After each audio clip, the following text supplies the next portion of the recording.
नमस्कार, मैं हूं दिव्या और आप देख रहे हैं आंखें न्यूज 24। आइए सबसे पहले नजर डालते हैं आज के मुख्य समाचारों पर।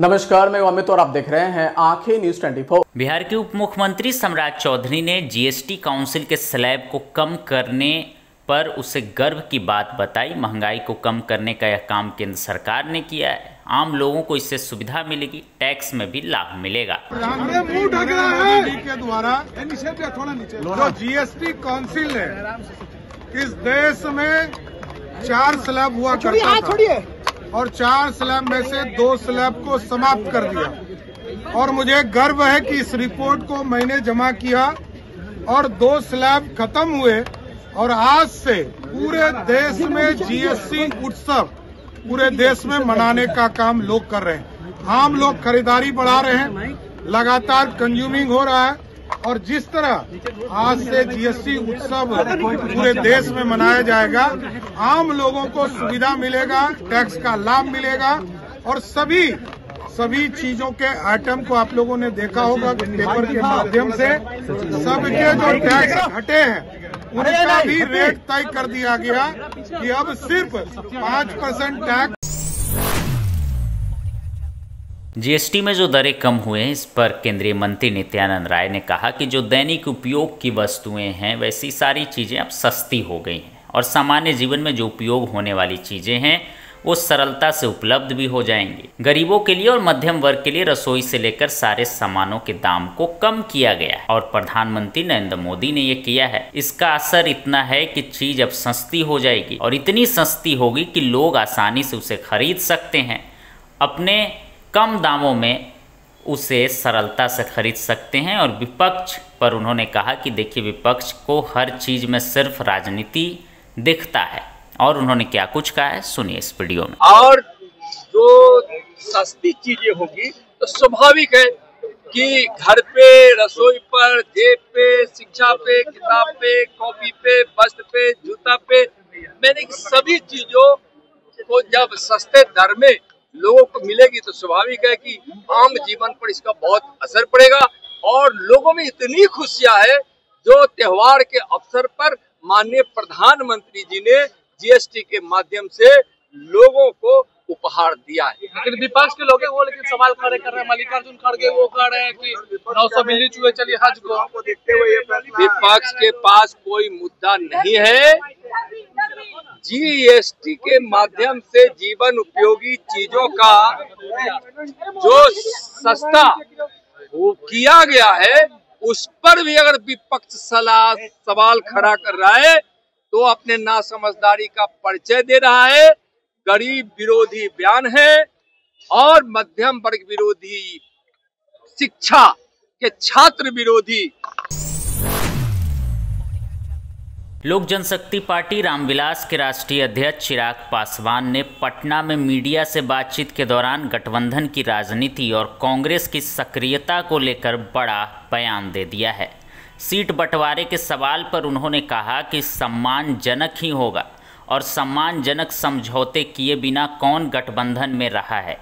इसके अलावा उन्होंने कांग्रेस वर्किंग कमेटी की पटना बैठक पर चुटकी लेते हुए कहा कि यह वर्चस्व की लड़ाई है।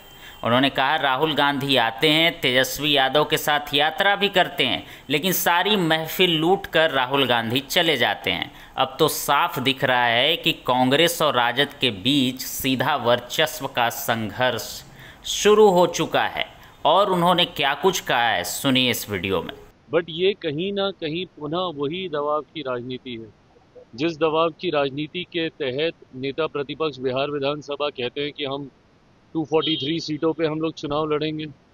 जिस दबाव की राजनीति के तहत राहुल जी बिहार आते हैं, तेजस्वी जी के साथ पूरी यात्रा कर लेते हैं, बट एक बार भी मुख्यमंत्री के नाम पर उनके नाम की सहमति कांग्रेस की तरफ से नहीं देते। और अब CWC मतलब पूरी कांग्रेस, जितने वरिष्ठ नेता हैं, जितने भी निर्णय लेने वाले महत्वपूर्ण लोग हैं, वो सब यहाँ पर होंगे। तो कहीं ना कहीं दबाव, और दबाव से ज़्यादा मुझे लगता है बेहतर शब्द होगा वर्चस्व। वर्चस्व की लड़ाई है ये। कौन किस पे भारी है ये दिखाने का प्रयास किया जा रहा है। जिस तरीके से पिछली बार ठीकरा पूरा कांग्रेस में फोड़ा गया, कि इतनी सीटें दिए थे, इतनी जीते, स्ट्राइक रेट आपका इतना कम था, तो अब कम देंगे। कहीं ना कहीं ये उसका जवाब देने का प्रयास कांग्रेस की तरफ से किया जा रहा है, बट बहरहाल ये उनके गठबंधन के भीतर की बात है। इतनी चिंता अगर हम लोग इनकी करेंगे तो ये लोग खुद क्या करेंगे। हमारा ध्यान केंद्रित अपने एनडीए पर है। विधानसभा की चुनाव हुई, वहाँ भी चुनाव से पहले CWC की बैठक हुई और सत्ता में वापस आ गई कांग्रेस। तो क्या लगता है भाई वहाँ पे क्यों? क्योंकि कांग्रेस थी, विपक्ष में भी कांग्रेस थी। ऐसे में बिहार में अगर आप CWC की बैठक की वजह से अगर आप सोचें, कांग्रेस में इतनी हिम्मत ही नहीं है ना। दिक्कत तो ये है भैया, देश की सबसे पुरानी पार्टी है। आप लड़के तो देखिए एक बार बिहार में अकेले चुनाव, खोने के लिए है क्या आपके पास? पर उसके बावजूद भी अकेले चुनाव लड़ने की हिम्मत ना कांग्रेस जैसी देश की सबसे पुरानी पार्टी, ना राजद जैसी जो कि बिहार की सबसे पुरानी पार्टियों में से एक है। अकेले चुनाव तो ये लोग कभी लड़ते नहीं है। चिराग पासवान पे जरूर निशाना साधेंगे, अरे अकेले लड़े क्या हो गया। अरे कम से कम हिम्मत तो रखी मैंने अकेले चुनाव लड़ने की 2020 में। इनमें से किसी में हिम्मत है तो एक बार अकेले चुनाव लड़के दिखा। समाचारों में वक्त हो चला एक छोटे से अंतराल का। पटना में कई वर्षों से शिक्षा में अहम योगदान दे रहा है Gyansthali high school Alamganj Patna city, जहां 10वीं और 12वीं की बोर्ड परीक्षाओं में 100% अंक प्राप्त कर रहे हैं बच्चे। एक ऐसा स्कूल जहां न केवल होती है पढ़ाई बल्कि साथ ही साथ होती है कल्चरल एक्टिविटी, स्पोर्ट्स एक्टिविटी से जुड़े गेम्स, मैथ ओलंपियाड से लेकर साइंस ओलंपियाड, जहां बच्चों के लिए स्कूल कैंपस अत्याधुनिक सुविधाओं से लैस, छोटे बच्चों के लिए वाहन और ट्रांसपोर्ट की विशेष सुविधा। तो देर किस बात की, आज ही कराएं अपना नामांकन Gyansthali high school Alamganj Patna city में, जहां नामांकन की प्रक्रिया जारी है। संपर्क करें पुलिस चौकी Alamganj main road near Alamganj थाना पटना बिहार 800007। समाचारों में आपका फिर से स्वागत है। नमस्कार, मैं अमित और आप देख रहे हैं आंखें न्यूज 24। बीजेपी के प्रदेश अध्यक्ष दिलीप जायसवाल ने अपने सरकार के काम को गिनाया। उन्होंने कहा कि 243 विधानसभा क्षेत्र में बैठक करना बड़ी चुनौती थी, लेकिन ये अंतिम चरण में सफलतापूर्वक पूरा हो रहा है।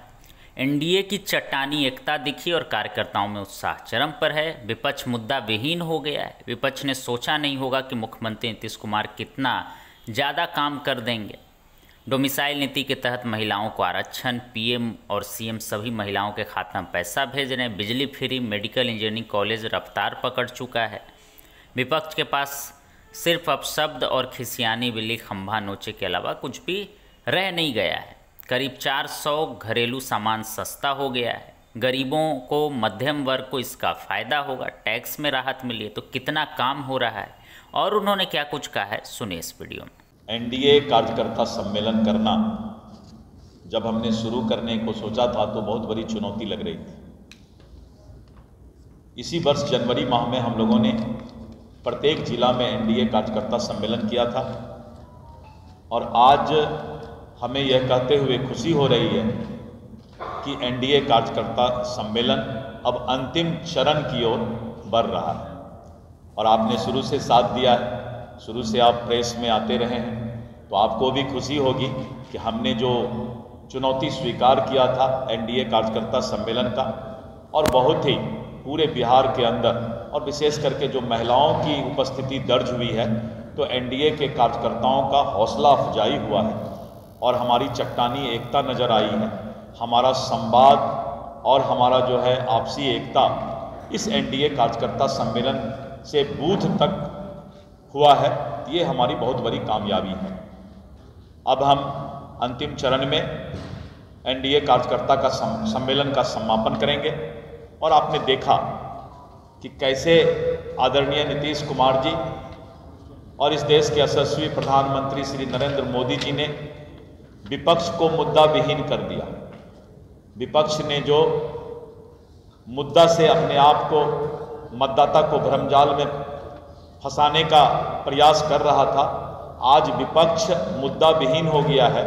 विपक्ष ने जितना सोचा नहीं होगा, नीतीश कुमार जी ऐसे सोशल इंजीनियर हमारे माननीय मुख्यमंत्री ने उससे 4 गुना ज़्यादा जनता के लिए करने का काम किया है।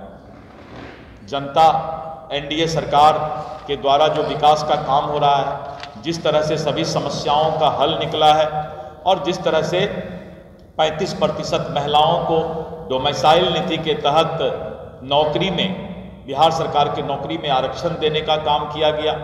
और जिस तरह से अन्य यहाँ पर जो भी नौकरी के लिए, सरकारी नौकरी के लिए डोमिसाइल नीति लागू की गई। आपने देखा कि प्रत्येक घर में महिलाओं को स्वरोजगार के लिए अभी आदरणीय प्रधानमंत्री जी और मुख्यमंत्री जी 10,000 रुपया सभी महिला के अकाउंट में भेजने जा रहे हैं। इसके साथ साथ जीविका दीदी के लिए जो काम हुआ है, आपने देखा आंगनबाड़ी सेविका, रसोईया दीदी और जितने भी समस्याएं थी, 125 यूनिट बिजली फ्री, सभी जिला में मेडिकल कॉलेज, सभी जगह इंजीनियरिंग कॉलेज। बिहार में विकास का रफ्तार पकड़ चुका है और हम लोगों ने यही नारा दिया, रफ्तार पकड़ चुका है बिहार। अब विपक्ष के पास सिर्फ गाली गलौज करना, जात पात में लोगों को बांटना, खिसियाए बिल्ली खंभा नोचना, इससे ज़्यादा जो है विपक्ष के पास अब कोई मुद्दा नहीं रह गया है। और ना बदलाव करने वाले लोगों को अब लगा कि बिहार के जब तक सोशल इंजीनियर नीतीश कुमार जी हैं तो बिहार का बदलाव और बिहार का विकास का रफ्तार उनके हाथ में सुरक्षित है। तो इसलिए मुझे बहुत खुशी हो रही है कि आदरणीय श्री नरेंद्र मोदी जी ने कल जब शाम में संबोधन किया, करीब 400 तरह के ऐसे घरेलू सामान हैं जो सस्ता होने जा रहा है। नमस्कार, मैं अमित और आप देख रहे हैं आंखें न्यूज 24। नवरात्रि का पर्व मां दुर्गा की उपासना के लिए अत्यंत उपयुक्त माना गया है। मान्यता है कि नवरात्रि के 9 दिन मां भगवती की विधिवत पूजा अर्चना करने से जातक की तमाम मनोकामनाएं पूर्ण होती है, साथ ही जीवन में सुख समृद्धि आती है। बता दें कि इस बार नवरात्रि 22 सितंबर सोमवार से शुरू हो गए हैं। नवरात्रि में माता रानी के भक्त उनकी कृपा पाने के लिए विधिवत पूजा अर्चना करने के साथ ही उपवास भी रखते हैं। मान्यता है कि माता दुर्गा की पूजा में नियमों का पालन करना जरूरी होता है। वहीं हिंदू धर्म की मान्यताओं के अनुसार नवरात्रि पूजन में कुछ बातों का ध्यान रखने से मां दुर्गा प्रसन्न होती हैं और भक्तों को मनवांछित फल का आशीर्वाद प्रदान करती हैं। जानिए नवरात्रि के दौरान किन बातों का रखे ख्याल और कैसे करें मां के 9 स्वरूपों की पूजा। आज आगमन हुआ ब्रह्मचारिणी माता का, आज आगमन हुआ। अच्छा, ब्रह्मचारिणी को खुश करने के लिए, प्रसन्न करने के लिए क्या क्या भक्तों को करना चाहिए? ब्रह्मचारिणी के पसंद खुश करने के लिए उनको स्नान चंदन पूजन हर एक तरह से विधि विधान से, पंचामृत से हर एक तरह से स्नान चंदन करा के आज मिश्री भोग लगाया जाता है। अच्छा, और ये दूसरी जो माता है वो मतलब क्या चीज के प्रतीक हैं? शांति स्वभाव देने वाले हैं और हर एक कामना को पूर्ण करने वाले हैं। अच्छा, तो इनको मतलब इनकी विधि क्या है पूजा करने की? इनकी विधि यही है कि प्रातः काल उठ के स्नान संध्या करके, लाल वस्त्र धारण करके, लाल आसन पर बैठ के और माता के पूजन शुद्धिकरण होके, पवित्रीकरण करके और बाद वही माता के पूजन अर्चना की जाती है। अच्छा, और जैसा कि आपने बताया कि दूसरी जो माता है, तो इनमें जो है अलग अलग माता में अलग अलग स्वरूप होते हैं और अलग अलग चीज होते हैं। तो इनमें माता जो है मतलब इनके कौन से स्वरूप हैं और क्या इनमें खास क्या है? खास इनमें यही बात है कि माता ये आज जो है, जब प्रथम दिन था वो शैलपुत्री थे, दूसरा दिन जो आज आए हैं इनको नाम ब्रह्मचारिणी है और ये शांति स्वभाव भाव के हैं, हर एक मनोकामना के पूर्ण के लिए। और इनका नाम 9 देवी हैं, 9 के रूप अलग अलग हैं, ठीक ना, जिसमें प्रथम दिन शैलपुत्री का पूजा हुई है, दूसरा दिन आज ये ब्रह्मचारिणी माता का आगमन हुआ, ये शांति स्वभाव वाले।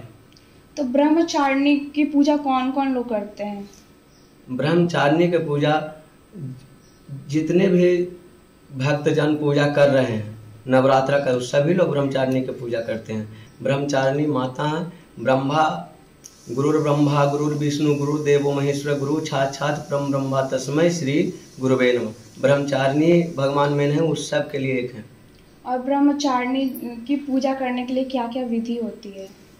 ब्रह्मचारिणी की पूजा करने के लिए गंगा जल, आपको गुलाब जल, सत जल, ये सब के यूज में लाया जाता है। इनको लिए कुमकुम, सिंदूर, चंदन, हर एक तरह की जितना भी आपसे जुट सके आहार शक्ति अनुसार करना चाहिए।